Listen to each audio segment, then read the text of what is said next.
Oke, video kali ini saya akan membahas Kawasaki Ninja 250 series yang bermesin 2 silinder dan sekarang sudah 3 generasi hadir di Indonesia.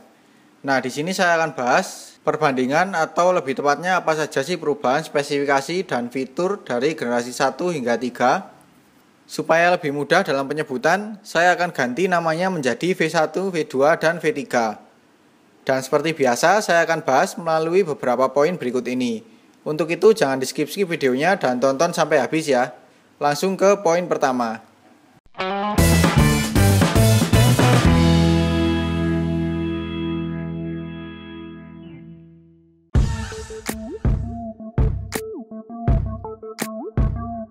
Sejarah lahirnya Ninja 250 2 silinder ini berawal dari tahun 2008. Pada saat itu hadir generasi pertama yaitu yang ini. Bisa dibilang pihak Kawasaki berani membuka kelas baru untuk sport 250cc 2 silinder. Nah, disinilah awal dari kata ninja yang melekat di masyarakat hingga saat ini. Makanya nggak heran banyak orang awam menganggap semua motor yang pakai fairing itu ninja. Dan Ninja 250 V1 ini membuat orang kaya yang suka motor jadi punya idaman baru. Nah, di tahun 2013 hadirlah Ninja 250 V2 dengan basis yang sama dengan V1, namun punya perubahan desain dan teknologi. Generasi kedua inilah yang sekarang sering kita jumpai di jalan raya. Lalu di tahun 2017 hadir generasi ketiga yang hampir keseluruhan berubah dari generasi kedua. Sebenarnya sebelum tahun 2008 ada sih pendahulunya Ninja 250, tapi tidak saya masukkan mengingat pendahulunya itu kurang begitu dikenal di masyarakat luas. Jadi saya bahas yang mulai tahun 2008 saja.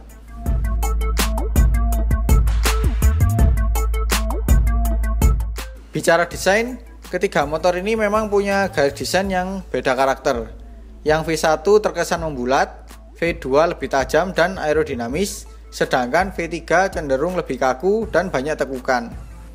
Untuk V1 desainnya mirip Ninja 650R tahun 2007 terutama bagian depan. Kalau yang V2 lebih mirip ZX636 dan ada sedikit kemiripan dengan Ninja 650 atau ER6F 2012. Nah, kalau V3 miripnya juga ke Ninja 650 atau Ninja 1000 terbaru. Jadi untuk desain, saya paling suka yang V2 karena menurut saya paling sporty meskipun bukan sport to land.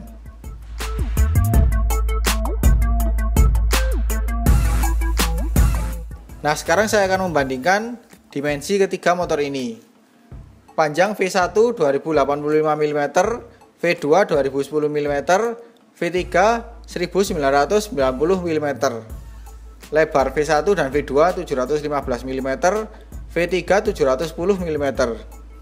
Tinggi V1 1115 mm, V2 1110 mm, V3 1125 mm. Jarak sumbu roda V1 dan V2 1400 mm, V3 1370 mm. Jarak terendah ke tanah V1 dan V2 140 mm, V3 145 mm. Tinggi tempat duduk V1 775 mm, V2 785 mm, V3 795 mm. Berat V1 170 kg, V2 172 kg non ABS dan 174 kg ABS. V3 163 kg non ABS dan 166 kg ABS. Jadi untuk V1 dan V2 itu terkesan panjang, rendah dan berat. Sedangkan V3 lebih pendek, tinggi dan ringan. Bagi saya lebih sesuai V2 secara proporsi dimensi, kecuali beratnya yang kurang cocok sih untuk kelas 250cc. Terlalu berat. Kalau beratnya lebih cocok yang V3.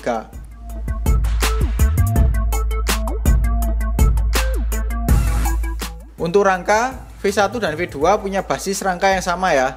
Modelnya seperti ini. Sedangkan yang V3 seperti ini. Ketiganya sama-sama pakai turbular atau tralis ya. Tapi kalau konstruksinya saya lebih suka yang V3 karena rangkanya lebih turun, membuat titik berat semakin rendah. Jadi semakin mudah dalam bermanuver.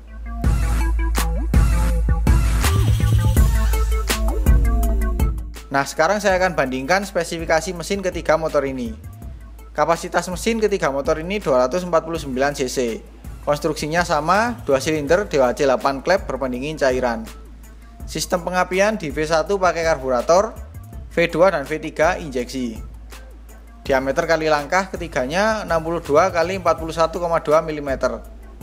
Rasio kompresi V1 dan V3 11,6:1, V2 11,3:1.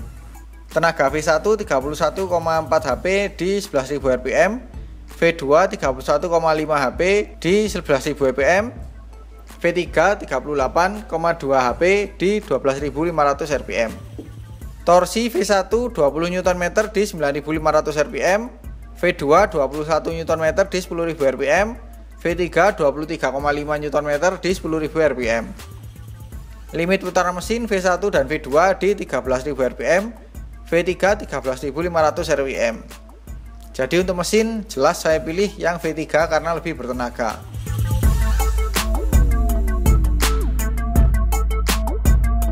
Untuk lampu V1 dan V2 masih full halogen ya, mulai dari lampu depan, DRL, belakang, rem, dan sein. Sedangkan V3 sudah LED semua kecuali sein.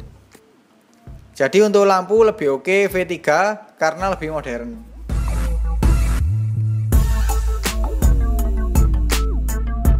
Untuk speedometer atau multi information display, saya akan sebutkan satu persatu infonya ya. Dari bentuknya dulu, V1 masih full analog, sedangkan V2 dan V3 perpaduan analog dan digital. Kita mulai infonya dari lampu indikator ya. Di sini ada indikator oli kalau sudah naik, sein, netral, lampu jauh.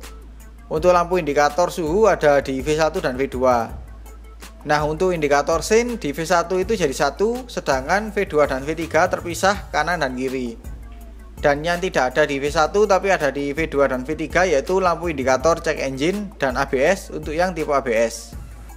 Nah, untuk info analognya di V1 ada penunjuk putaran mesin, kecepatan, dan sisa bahan bakar. Sedangkan di V2 dan V3 hanya penunjuk putaran mesin saja. Nah, di V1 ada penunjuk odometer dan trimeter yang terpisah. Untuk info digitalnya, berhubung V1 tidak ada, kita bahas yang V2 dan V3 saja ya. Di sini ada penunjuk kecepatan, jam, sisa bahan bakar, odometer, trip A dan B. Nah, di V3 ini ada konsumsi bahan bakar real time dan rata-rata, range, dan indikator eco. Untuk kecepatan ini bisa dirubah km per jam atau mil per jam. Untuk tombol-tombol di speedometer, di V1 hanya ada satu untuk mereset trip meter. Sedangkan V2 dan V3 ada dua tombol yaitu select dan reset untuk mengatur jam, odometer, dan info konsumsi bahan bakar. Oh ya, di sini ada yang lupa. Di generasi kedua atau V2 ada lampu indikator untuk baterai atau aki. Dan untuk yang V3 atau yang generasi ketiga itu di info digitalnya ada penunjuk suhu seperti ukuran ya di sisa bahan bakar dan ada juga gear indikator. Jadi untuk speedometer saya lebih suka yang V3 karena lebih lengkap infonya.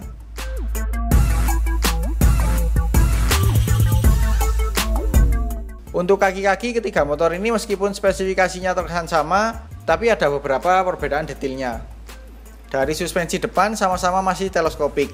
Bedanya di ukuran diameter V1 dan V2 37 mm, sedangkan V3 41 mm. Untuk bentuk velg, V1 pakai palang 3, sedangkan V2 dan V3 pakai palang 5. Untuk modelnya seperti gambar berikut ini. Ukuran lebar velg depan V1 dan V2 2,75 inch, V3 3 inch. Ban depan ketiganya sama pakai ukuran 110/70 ring 17. Rem depan sama-sama pakai cakram berbentuk lingkaran bergelombang dan pakai kaliper 2 piston. Kemudian untuk suspensi belakang ketiga motor ini sama-sama pakai link atau Kawasaki menyebutnya unit track dan suspensinya bisa diatur tingkat redamannya. Swing arm sama-sama model besi kotak. Ukuran lebar velg belakang V1 3,5 inch, V2 dan V3 4 inch. Ukuran ban belakang V1 130/70 ring 17, V2 dan V3 140/70 ring 17. Rem belakang juga pakai cakram lingkaran bergelombang. Kaliper belakang juga pakai 2 piston. Jadi untuk kaki-kaki saya lebih suka yang V3 karena lebih kekar.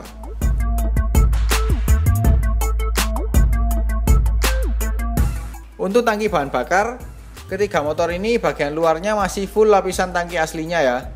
Bentuknya seperti ini, bedanya dilakukan desain dan kapasitasnya. Untuk V1 dan V2 berkapasitas 17 liter, sedangkan V3 14 liter.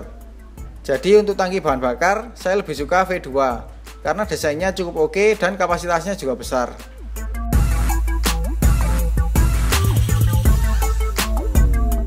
Kunci ketiga motor ini sama-sama tidak dilengkapi pengaman ganda ya. Jadi hati-hati kalau kalian parkir di tempat yang kurang kondusif. Tapi untuk yang V3 ada tipe Smart Key atau keyless. Nah, tipe ini lebih aman kalau misal terjadi pencurian. Jadi untuk kunci, saya jelas pilih yang V3 tipe Smart Key.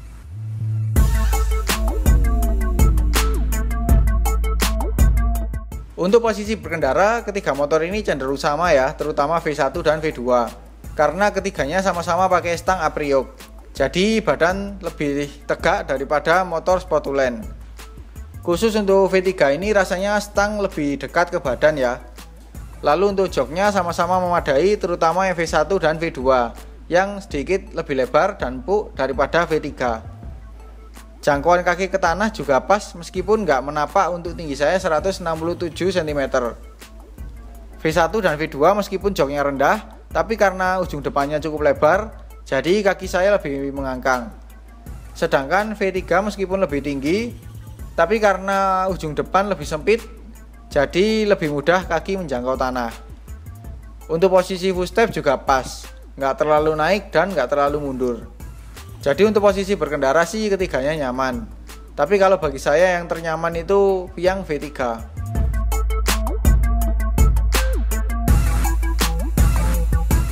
Untuk posisi penumpang sih ketiga motor ini sama-sama tinggi ya. Cukup jauh selisih tingginya dengan pengendara terutama yang V3. Kalau saya memilih yang paling nyaman itu V1 karena joknya cukup lega dan panjang, posisinya cukup tinggi tapi masih lebih mendingan daripada yang V3. Dan posisi footstep juga masih oke. Kalau yang V2 itu joknya terkesan lebih pendek dari V1. Yang V3 itu joknya penumpang dan pengendara selisihnya paling jauh daripada V1 dan V2.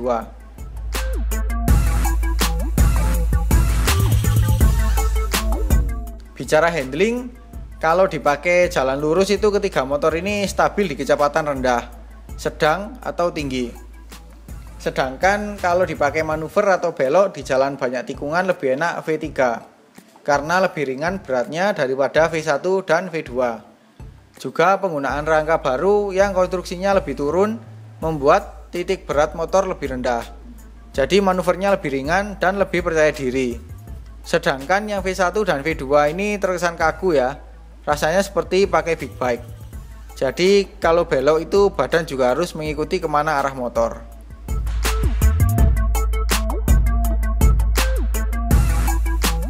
Untuk konsumsi bahan bakar, sebenarnya ini hal yang bisa jadi perdebatan sih, karena setiap pengguna punya hasil masing-masing. Kalau saya kutip dari beberapa website atau blogger, V1 dapat 25,8 km per liter, V2 21 km per liter, V3 25,5 km per liter. Nah, pada banyak yang heran kan, kok V3 lebih irit, padahal tenaganya lebih besar. Ya ini dikarenakan berat motor yang lebih ringan dari V1 dan V2. Jadi daya dorong lebih ringan yang otomatis lebih menghemat penggunaan bahan bakar.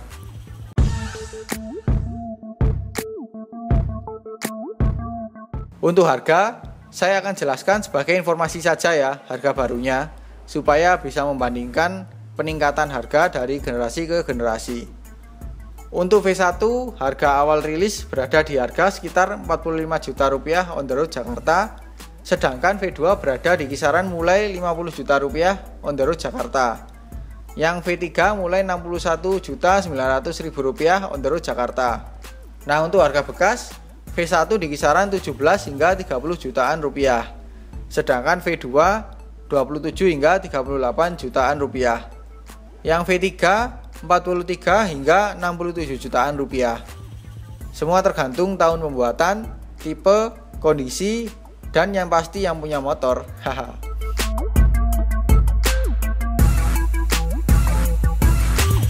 Oke, mungkin itu saja ya video pembahasan saya mengenai perubahan spesifikasi dan fitur Kawasaki Ninja 250 2 silinder dari generasi pertama hingga ketiga. Semoga video saya ini bisa jadi informasi tambahan untuk kalian tentang ketiga motor ini.